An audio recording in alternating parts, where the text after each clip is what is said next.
और general secretary federation of veteran association और साथ में मेन एसोसिएशन जो मेरी वो है साबका सैनिक संघर्ष कमेटी, उसका मैं राष्ट्रीय प्रवक्ता हूँ, नेशनल स्पोक्स पर्सन। तो साहब आज हमारे पास जो है चेन्नई तमिलनाडु से टीम आई हुई है 2 दिन से यहाँ पर, और ये है ITVVO के मेंबर्स साहब लोग आए हुए हैं। इनके साथ में जो सीनियर मोस्ट हैं वाइस प्रेसिडेंट जो है इस एसोसिएशन के सुबेदार मेजर साहब हैं। सर आपका नाम? मेरा नाम है सुबेदार मेजर तिलक राजू साहब हैं, और साथ में हमारे जो हैं साहब हैं जिन्होंने कि बिलवा साहब सुबेदार बिलवा लिखा। तो साहब लोग हमारे पास हैं और इनकी एसोसिएशन जो है साबका सैनिक संघर्ष कमेटी को थोड़ा सा अपने साथ कैश लेके आए, वो देना चाहते थे, मगर इनके पास क्योंकि पता नहीं है यहाँ का बैंक वगैरह का पता नहीं था, तो इन्होंने गूगल पे से पैसा ट्रांसफ़र किया और वो मेरे मोबाइल नंबर के ऊपर ट्रांसफ़र किया 8,000 रुपया। अभी साहब लोग साथ में हैं तो ना तो कोई झूठ बोल सकता है न कुछ, तो इन्होंने 8,000 रुपया मेरे अकाउंट में ट्रांसफ़र किया था। और वो पैसा जो है मैं अभी जाके बैंक से निकलवा के आप लोगों के सामने ही अपने जो विजय जी हैं जो कि इस समय हमारा सारा अकाउंट देख रहे हैं, उनके पास हैंड ओवर कर रहा हूँ। और जो पैसा भेजा गया है 8,000 रुपया साहब के अकाउंट से आया है। उन्होंने अपने मोबाइल नंबर से भेजा है और मेरे मोबाइल नंबर पर भेजा है, और आप सबके सामने ही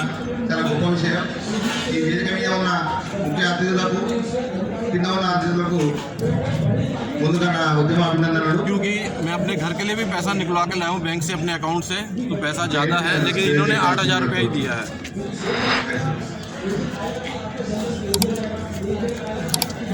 ఎన్నో సంవత్సరాలకెళ్ళి మన అన్న ఆర్కృష్ణ గారు వివిధ రకాల పోరాటాలతో ఈ కేంద్ర ప్రభుత్వాలను అటు రాష్ట్ర ప్రభుత్వాలను భయపెట్టి మనకు కావాల్సిన డిమాండ్స్ను ముందుకు తీసుకురావడానికి ఎన్నో ప్రయత్నాలు చేస్తూ ఉన్నారు.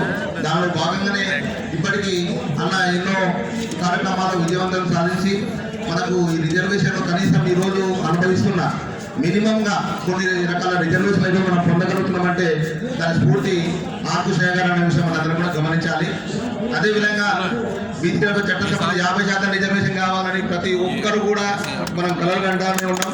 ఆ కళను నిజం చేసుకోవడానికి ఎక్కడ కూడా పూర్తి స్థాయిగా గ్రామాల్లోకి వెళ్ళి మనం పనిచేయడం లేదు. వాస్తవికంగా అది మనందరం కూడా ఒకసారి మనం పునర్విమర్శ చేసుకొని మళ్ళీ మనం పనిచేస్తేనే మన డిమాండ్స్ నెరవేరడానికి అవకాశాలు ఉంటాయి. నాకు అవకాశం వచ్చిన और नीचे लिखा है cash received from JW Nalin तलवार, जो कि मैंने इनको दे दिया है। Thank you very much. आप लोगों ने जो इतना हमारे लिए किया है, वैसे तो मतलब देते हुए हमें शर्म आ रही है कि आप लोग तमिलनाडु से इतना पैसा खर्च करके आए हैं, फिर यहाँ 1 हफ्ता रहेंगे, खर्चा करेंगे, उसके बाद आपने वापस जाना है। लेकिन भाई लोगों, जो मेन चीज़ है, मैं यहाँ पर खड़ा होकर ये वीडियो बना के आप लोगों को क्या बताना चाहता हूँ, वो ये है कि हमारे यहाँ पे एक पैसे का हिसाब किताब सही तरीके से रखा जाए। कुछ लोग जो है वो कहते हैं कि ये नहीं है, वो नहीं है, हमको दिखाओ, तो कोई दिखाना जरूरी नहीं है। ये हमारा कोई RTI एक्ट, हमारा पैसा जो है RTI एक्ट में नहीं आता है। जो भी आता है हम खर्चा कर रहे हैं, यहाँ पर दिवाते हैं, चाय पानी कमरा भी देते हैं, जो लेना चाहें, नहीं लेना चाहते हैं वो लोग अपना करते हैं और उनका सब कुछ चलता है। लेकिन ये गद्दार हैं, आइए इधर से दिखाइए, आइए दिखा दो। ये वो गद्दार है जो हमारे यहाँ से धरने के लिए आए हुए 13 लाख रुपया लेके गए हैं, भागे हुए हैं। 13 लाख रुपया लेके धरने का भागे हुए हैं ये लोग। ये वो गद्दार है, ये उनका फोटो। ये हमारा ट्रेजरर था, वो हमारा प्रेसिडेंट था, हमारा नेशनल स्पोक्स पर्सन है। ये दोनों फेडरेशन के फाउंडर मेंबर्स हैं, सारे फाउंडर मेंबर्स नहीं हैं, लेकिन हम ऐसे नहीं है। आपसे लिया है, आपने मेरे को पैसा दिया है, तो आपके सामने कैश ला के मैंने वापस उनको दे दिया है, क्योंकि हमारे पास कैश नहीं है। और इस पैसे में से जो है 10 दिन का कमरे का किराया अभी हमने देना है, जो कि 5,000 रुपया है। और अभी आके रह रहे हैं तो इनका खाना वगैरह उसका भी हमें ही देखना है।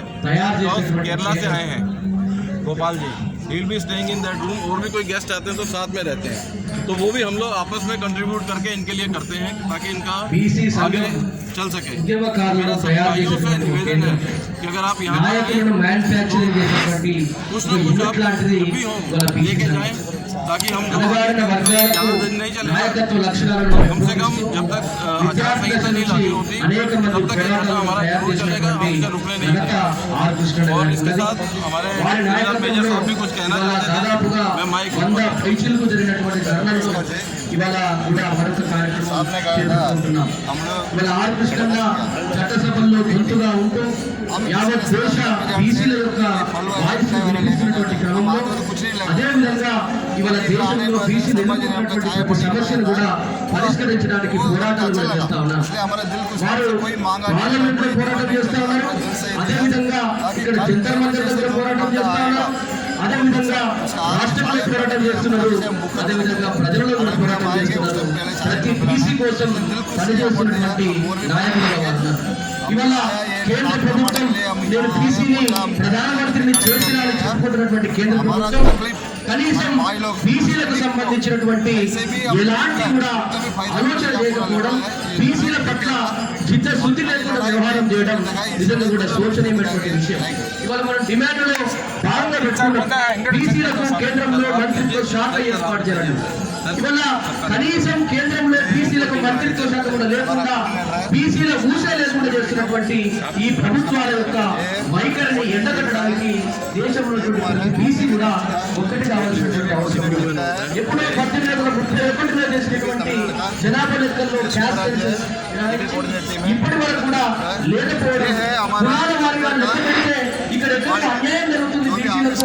ఈ దేశంలో బీసీలు అనే వాళ్ళు అందరూ కూడా హిందువులని ఒక రకమైనటువంటి చర్చలు తీసుకొస్తూ ప్రభుత్వాలు బీసీల పట్ల వ్యతిరేకమైనటువంటి ధోరణిని వ్యవహరిస్తున్నటువంటి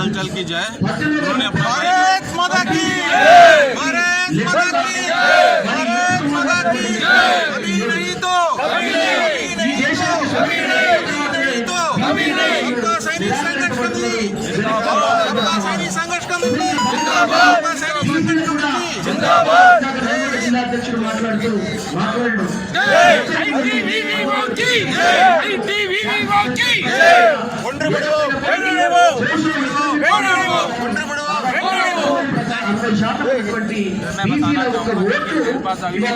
తప్పుదో పంపించడానికి రకరకాల నాయకులు రకరకాల సందర్భాల్లో పనిచేస్తున్నటువంటి క్రమం ఉన్నది కాబట్టి ఇవాళ బీసీలు నిరాకరించబడతా ఉన్నారు.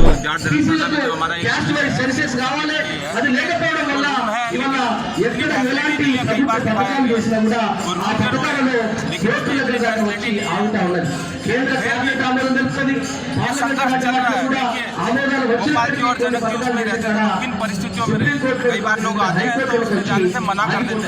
ఎందుకంటే ఇవాళ అఫీషియల్ మండల కమిషన్ సిఫారసు తర్వాత తప్ప ఈ బీసీలు అంటే ఎవరసలని ప్రశ్నిస్తా ఉన్నది. ఇవాళ బీసీలకు ప్రత్యేక ఐడెంటిటీ తెచ్చినటువంటి నాయకుడు ఆర్ కృష్ణన్న గారు. ఆనాడు 40 పోరాటంలో కూడా మండల కమిషన్ సిఫారసుల కొరకు అనేక ఉద్యమాలు జరిగినప్పుడు ఆ ఉద్యమాల్లో కూడా తెలంగాణ ఆంధ్రప్రదేశ్ నుంచి ముఖ్య నాయకుడుగా పోరాటం చేసినటువంటి నాయకుడుగా ఆర్ కృష్ణన్న గారు ఉన్నారు.